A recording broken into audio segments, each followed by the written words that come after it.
Hello, can everyone hear me okay? Hello. Alright, so they've asked me to just remind everybody that this is being recorded, just as a disclaimer for GAMA, I suppose. I'm going to speak for about 30 minutes, and then we'll have a few minutes after that for Q&A if anybody has any questions or anything. And forgive me for my nerves, I don't usually speak in front of big groups of people. Mostly it's just a camera in front of me, so. You're doing great. You got We all also have social anxiety. I appreciate it. At least there's a good environment for this, right? So I know everybody here has opened a pack of cards before, so I'm certain you felt something like this. You start out all excited, hoping you land one of the hits in the set, because that's what makes the whole thing worthwhile, right? But what about the rest of the cards? The ones you pile up over to the side, the ones that you label as bulk or chaff or trash or some other sad aggregate term. You stash them in a box or boxes or AI-generated warehouses. You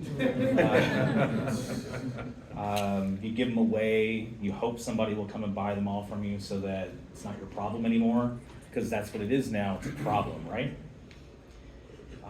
What if I told you that those cards aren't trash at all? What if they can also be valuable to you, or at least to your business? But they aren't just in the packs to hide the hits so that it makes ripping streams more exciting. The truth is that with the right approach, every card has value, even Goblin Pikers and Weedles. So in this presentation, I'm going to show how I unlock the hidden potential of these low-end cards. I'm going to focus on two main ideas.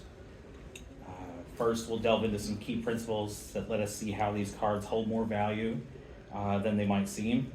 Everyone's convinced that these cards are trash and worthless, so I'm going to show you why I think that notion's wrong.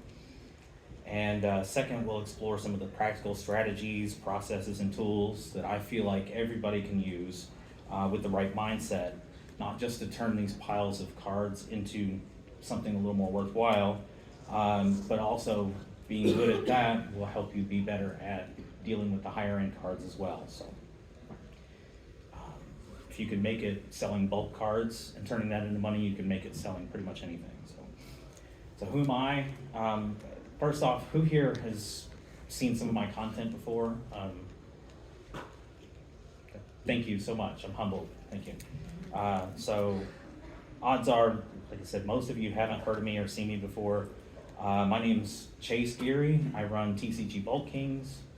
It's a business that I've built up around this one core problem, how to turn piles of bulk cards into something that's profitable. For the past several years, I've made it my mission to try and master every aspect of that process as best I can. I'm not entirely succeeded. I'm still learning and improving every day, but I've learned quite a bit over the years. Along the way, I've been sharing what I learned through my YouTube channel and other social media, helping other people just like you guys find strategies to make that work out. And there we go. Where the rubber meets the road, I suppose. I've got almost 60,000 feedback on TCG Player, which is not, it's not ridiculous, but it's a lot. It's a milestone I've reached through lots of trials and errors and mostly persistence. So in short, I know what it's like to start small, running this kind of business solo, turning a hobby into a full-time income. I've tested countless approaches over the years to find what works, and today I'm going to share with you guys some of the things that work for me. Hopefully they'll work for you as well. So before we get too deep into it, if you guys can raise your hands for me, who's already selling trading card singles? Everybody, pretty much, yeah. Who's mostly selling online? Who's only selling in brick and mortar? Is there anybody doing both primarily? Okay. Just wanted to get a sense of who I'm talking with here. All right, so how about this? Who among you here heard of the term long tail, the long tail regarding inventories? A few of you, that's cool. I figured some of you had. For those of you who have heard about it, I'll try to be brief and not overburden you with that. But those of you who haven't, I'll try not to get too lost in the weeds, going too deep into philosophical topics or anything like that. I don't want anybody's eyes to glaze over. But The Long Tail is this book that came out in 2004 by Chris Anderson, and it explores how the internet coming to be, a place that people can go and buy things, changed how the marketplaces work. So the main example in the book, it relates to music sales. If you're as ancient as I am, you recall before the year 2000, you wanted to buy a piece of music, you had to go to a physical location. You had to go grab a CD or a cassette tape or a record. You had to get somebody to take the elaborate anti-theft device off of it for you. It was a small space in a larger store usually, unless you were lucky enough to have a big record store, and even then, it's a limited space. What Anderson found when he was looking at how the music market had changed after the early days of Kazaa and LimeWire and all that, and into iTunes, is that while there were still a certain number of hits in the music industry, while there's still a certain number of hits, it turned out that every song that they listed on the marketplace still generated some number of sales. Not just the top 5,000 that were able to be stocked in a store, not just the top 50,000, but on out to obscure recordings of Haitian drum music, or some of them, everything generated some amount of sales.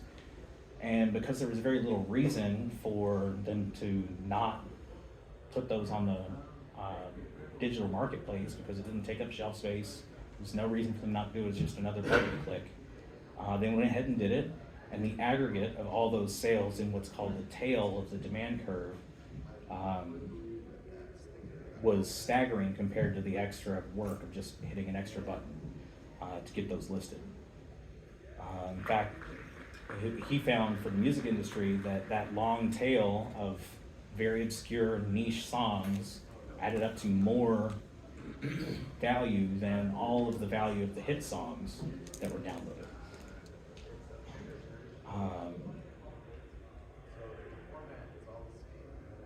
So that's because because of the digital marketplace, there are now none of those frictions in the marketplace involved that were keeping that demand for those songs from being filled, right? So the customer having to physically go to a location that he then has to have an employee, the location has to have an employee and a roof and a means to remove the anti-theft devices, and only so much space to shelf CDs. So everything they stock has to be something that sells really well. So if you were past the first 5,000 songs, then you weren't going to get space in that shelf and you weren't going to sell anything. There was artificial restriction on the market. But now these frictions are no longer getting in the way of the customer buying those tracks. They may not have had any value under that old model, but once the new model was in place, their value was unleashed. The market for these items sprung up out of nothing, is what it seemed like. So you may be wondering, how does this apply to trading cards at all? Well, I'm sure you've wondered, just like I did in 2020 when I first really dedicated myself to selling trading cards. How can it be that businesses selling 5-cent cards and 10-cent cards remain in business, able to sell more 5 and 10-cent cards? And in many ways, trading cards have followed the same general trend in retail selling. Websites like eBay and later TCG Player have had a friction-reducing effect on the marketplace. It's now very easy for someone who wants to pick up a monstrous growth from Portal or a 1991 Fleer Kevin McReynolds card to go online, find it, purchase it, and get it sent to their house. The frictions of the market have been removed or reduced significantly, so the demand for those cards, demand for those very, very low selling cards, that those frictions bottled up can be unleashed. Trading cards are relatively small, so you can much more easily store them compared to other sellable items. They're similarly easy to ship. There are many websites and marketplaces to sell them on. All that said, I found there are a number of steps that must be taken as a seller in order to unleash and fulfill that demand. So the way I see it, there are two types of frictions in the market, right? I like to call them market frictions and seller frictions. So market frictions are like these here on the screen. They're the kind that the long tail describes. They're market wide. They affect everyone evenly, despite all the effects of the internet.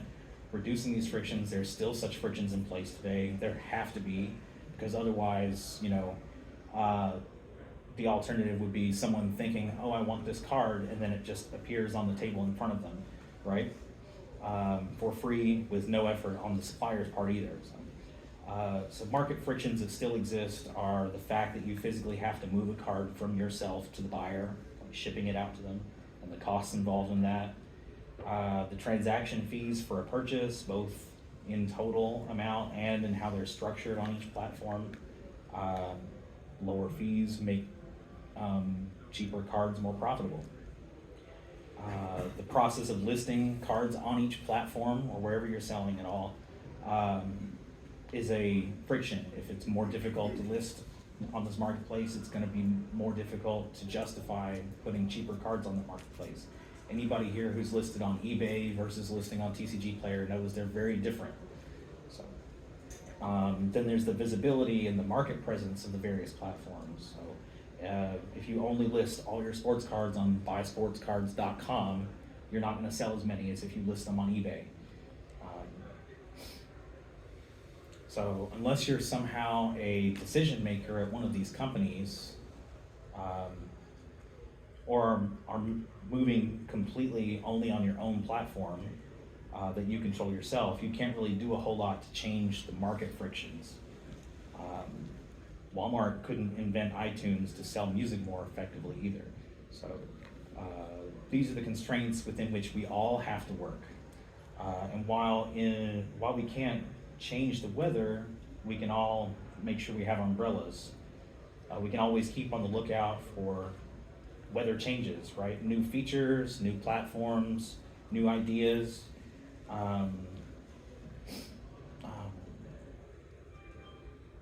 But complaining about the fees from a marketplace, or how it is to list on eBay, or the TCG Player doesn't have integrated shipping options, isn't going to really do much to make you sell cards better. Then there are the seller frictions instead, which is the really interesting part for me, right? These are the kinds of things that we as sellers actually can control. These are the things that we as sellers are truly accountable for. If you listen to a bunch of people either making excuses about not getting into card selling, or else complaining that they aren't crushing it, like they're usually complaining about market frictions and usually ignoring the fact that they didn't do what they had to do to reduce their seller frictions. So seller frictions I think of as things like what my listing process is when I'm listing to a platform that I do, what my shipping process is when I'm shipping cards that I sell, how I'm sorting new bulk collections to get them ready to list, what are my marketing, my customer service processes like, what kind of cost reducing measures am I taking to keep from spending my profits unnecessarily. These are measures that we can actively take to reduce or smooth out those frictions that are keeping us from being able to fulfill the existing demand that's out in the market. So we saw with the long tail that when the market-wide frictions are reduced, there's a subsequent rise in fulfillable demand. In much the same way, When we reduce the frictions within our own business, we become able to profitably fill demand that was unavailable to us before. So I want to talk about some specific ways that I reduce frictions within my business so that these higher volume but lower value sales are still worth my time. And in a lot of ways, these specific ideas are just pieces of an entire mindset that's kind of focused on just reducing those frictions, making things easier for myself, increasing efficiency on all the business activities. Anytime you notice something that just makes a task more difficult, don't think, well, it just sucks and I'll just grit my teeth and deal with it, or I'm just not going to do that anymore. Instead, look for ways that fix that little piece that's making things more difficult. Don't let the drive for efficiency get in the way of actually doing things, but be looking for ways to continuously improve your processes so you can get around those speed bumps and make things easier for yourself. Got slides.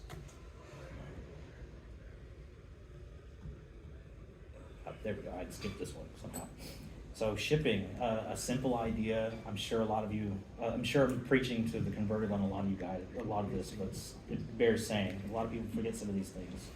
Have all your supplies needed to ship all in one location and laid out in a logical order so that you're not having to go search for things or find things or needing to grab something that you don't have. You can batch out a lot of the steps so that you're not having to start, stop, start, stop, start, stop. You can take a lot of lessons from lean manufacturing and things like that, that organize themselves around certain processes to make them as efficient and smooth as possible with as little extraneous motion. Not only that, but you can take steps to reduce shipping costs as well. I get asked almost every day on my content, how can I ship my orders profitably if I get a $5 shipment for 60 cards? How am I sending that out and making any money at all on that? Well, it's not like I have special sauce or anything. I just use a service like Pirate Ship or Stamps.com that gets me reduced shipping, and I buy my supplies in large quantities because I'm going to use them all. So that makes my individual costs cheaper. It's not super complicated. It's just something a lot of people don't think about. It does take a little bit to set up sometimes. If I do have a EcoTank printer because printing is a lot cheaper. We'll do Q&A at the end. Oh no, it's stopped connecting. No, it's.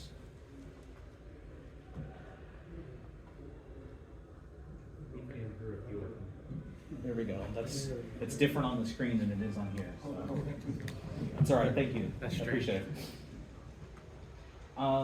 Yeah. So I have an EcoTank printer from Epson. The ink only costs me $10 every 3 or 4 months. So I can print things out cheaply. I have a thermal printer for printing shipping labels. And those do cost a little bit, but they more than pay for themselves in the time I save. Especially if you consider that against handwriting addresses on envelopes every day. That gets old really quick when you hit 30 or 40 orders a day. So another big friction reducer is having an organized inventory in whatever way that best makes sense for your brain. I'm not going to be up here to preach at you my inventory system, this inventory system, that inventory system. Some people prefer the chaos inventory system that Amazon does and stuff like that. Whatever works best for your brain. If it works better for you to sort Pokemon by type and then set, do it. Just be able to find your cards to make so you're not having to rip your hair out whenever you sell a card. It's super frustrating if you can't find a card. I've learned it's way too hard. So I just have the best system that works for me. Whatever you have to do to keep from going crazy whenever you need to find a card. So the way I do it, I organize my inventory in TCG player style, alphabetically within the set, sets ordered in reverse chronological release order. since I have my largest pull sheets from TCG Player, that's what makes the most sense because that's the least friction for me.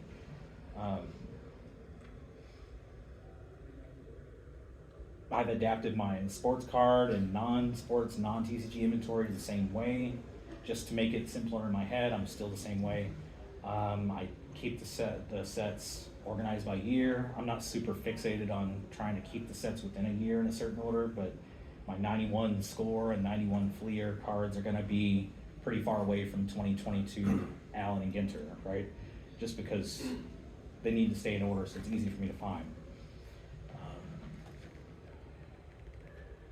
Okay, we're back to matching up somehow. So, for sorting and listing, again, whatever methods and steps you take to turn a pile of unsorted cards into something that's listed inventory, you must have a process.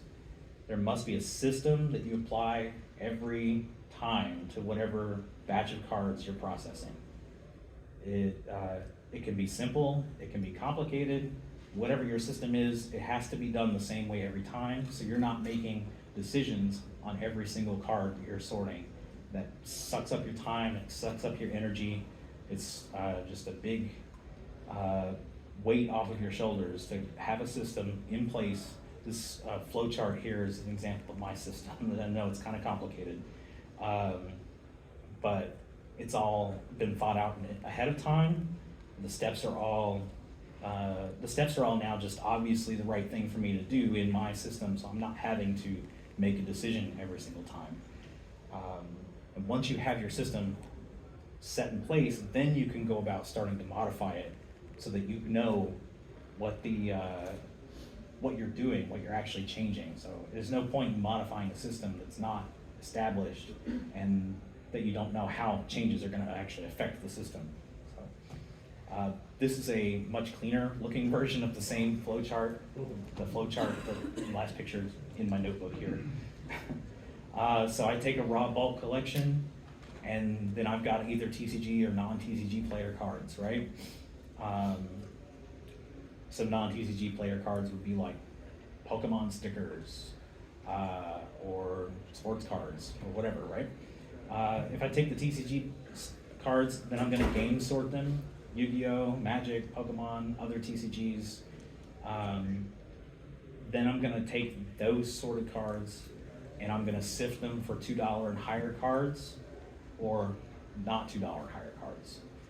Right now, my current system, I'm taking the $2 and higher cards, I'm organizing them and trying to sell them through Whatnot.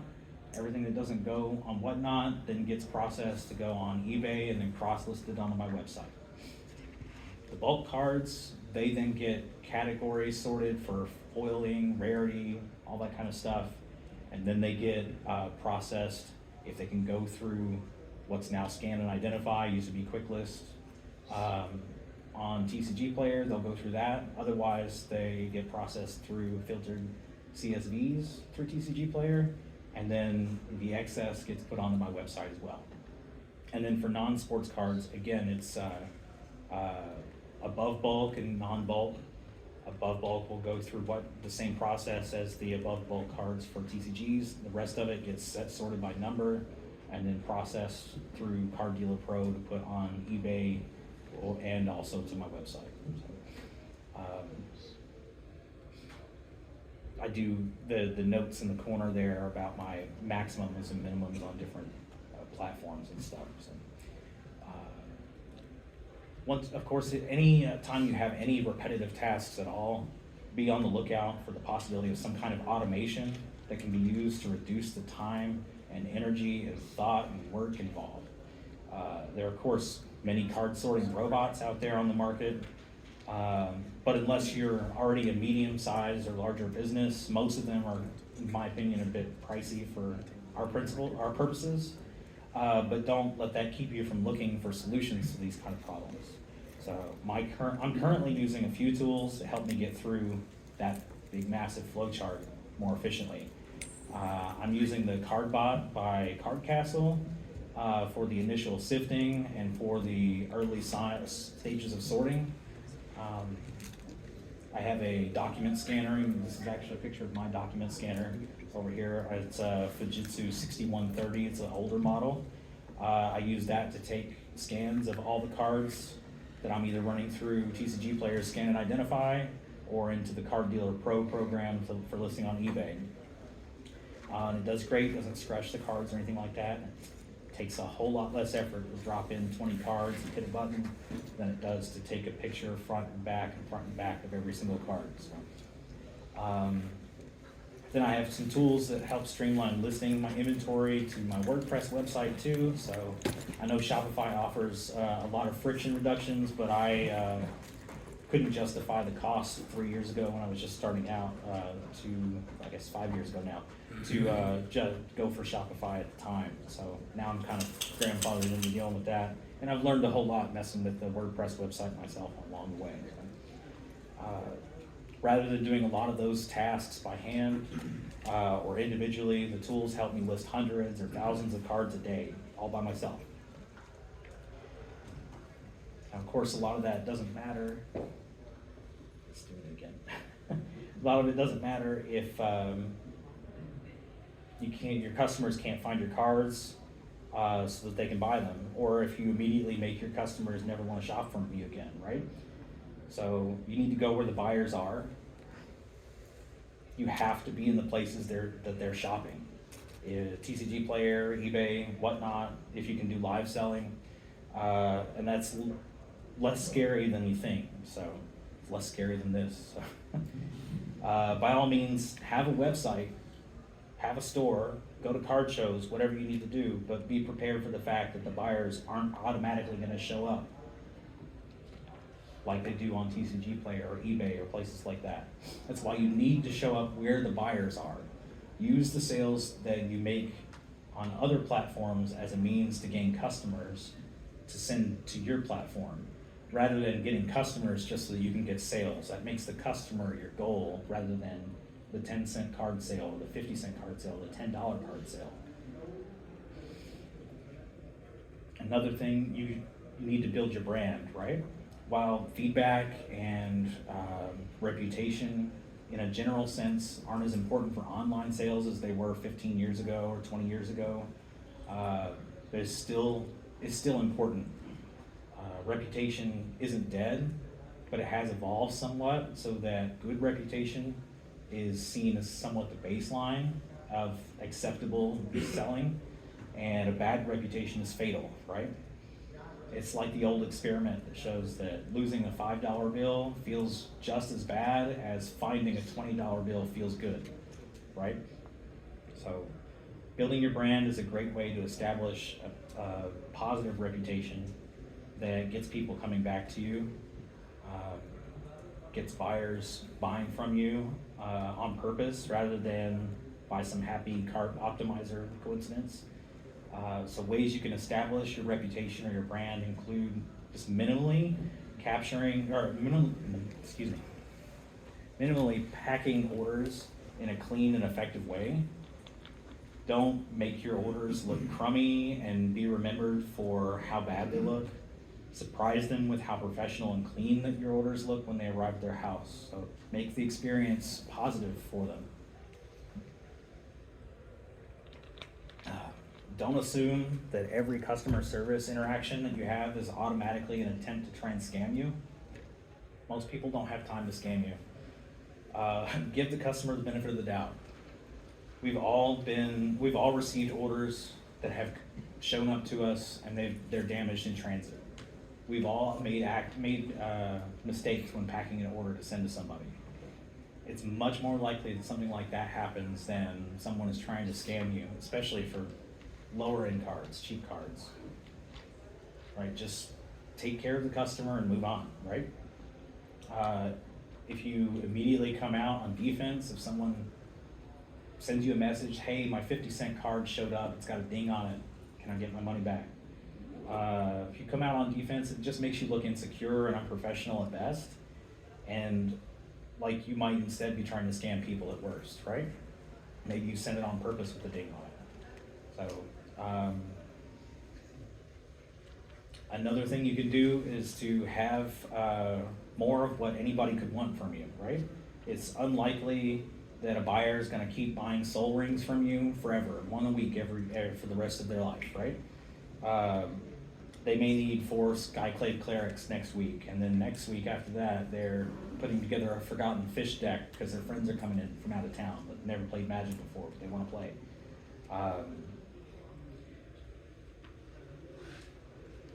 You won't retain a customer only by stocking the top 100 selling cards, right? Most card gamers aren't buying. Most card gamers, especially ones that are buying cards online, don't just play one game, let alone just one format within a game. So having a broader inventory gets you in front of more of those eyeballs as well, because more people searching for cards are gonna find your cards, right? Those initial searches. And that will allow them to get more cards from one source too, if you have a broader inventory. This is what I and others mean when they've said that the more cards you list, more cards you have, the more valuable those cards are, because of those things where people are going to find you more often and they're going to get more cards from you. It's more likely that any individual card you list is going to sell because you listed another card. So people will see your cards, they'll add more of your cards to their cart. You can do things to help this along too. eBay's got tools for offering promotions or coupons for multi-card orders. You can change prices on TCG Player to try and draw people in. There's all kinds of things you can do to try and get more people to do multi-card orders or look harder at your stock. And then the biggest way you can build brand is by doing so directly with content on social media. It's a lot less difficult than you think. You just have to be persistent and just be willing to scream into the void. I'm pretty positive that screaming into the void will get you a group of people who at least are willing to pay attention to you for 30 minutes. So,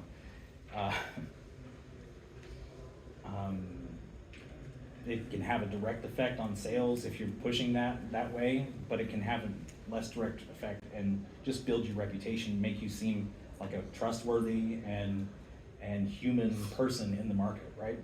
More people are going to buy from a human person than just a tag on TCG Player, right? And finally, you can and should have processes in place for determining how you make certain decisions, right? How you decide what to list, how you decide what to buy, how much you need to pay for things, what you're going to set your prices at. This will be highly dependent on your own business, your own preferences, your own biases. If you don't know anything about One Piece and you can't get people to play in your store because you don't care to learn anything about the One Piece card game, you're probably not going to have the best decision-making skills on what cards in One Piece to buy, right? But there are tools available to everybody, even if you don't know anything about a certain card or a certain game or anything. TCG Player have started listing more of this data on their individual card pages. This is a snapshot of one here on the screen. I don't remember what card this is for, but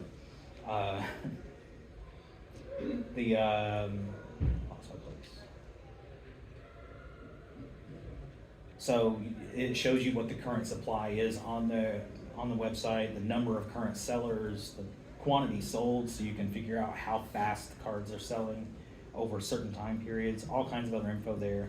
There's more than just in this, there's graphs and things like that available too. This is currently better than the info provided directly by eBay, but I think there's third-party services that aggregate this from eBay as well. So if you're selling a lot on eBay, find those sources. You can also, if you have any kind of inventory management system or software or spreadsheets or anything like that, you can set it up so that it'll do this type of calculation for your own sales transactions, your own business, so that you can see how the cards are performing within your business, and maybe not just on one marketplace, but maybe maybe your in-store sales or across different marketplaces. You can see what's earning you the most profit, or you can customize the time frames better. You see a lot more information that way. if you have such a system, also it should also be able to tell you what you sold out of, so that you can buy more. What you need to pull out of backstock if you have a backstock system, right? What you may need to increase the prices on or decrease the prices on, all based on your actual data and actual demand in your store or across your business. So, as with all things, it's possible to get too far into the weeds with this and end up trying to micromanage your inventory to the point that it's ineffective. This lines up with the old investors adage, time in the market is better than timing the market. In this case, it means that you aren't allowing the inventory time to find the right buyer.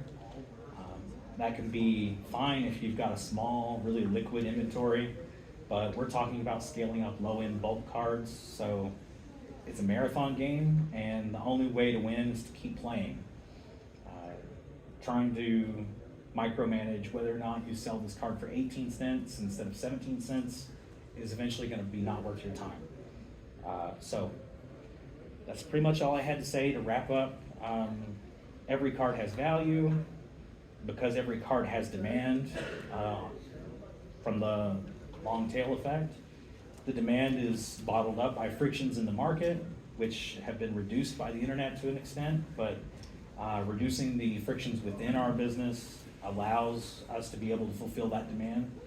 And we do so by being as efficient and mindful about the processes as possible in order to serve the customer so that we can be allowed to fill that demand. I hope I've helped you look at bulk cards in a different way, so they're not trash or chaff, but something that you can actually use, or at least know somebody who can use, so that you don't see them as disposable or anything like that. You can at least move them on to somebody who can spend the time to put in the effort into these cards. So that's pretty much all I have.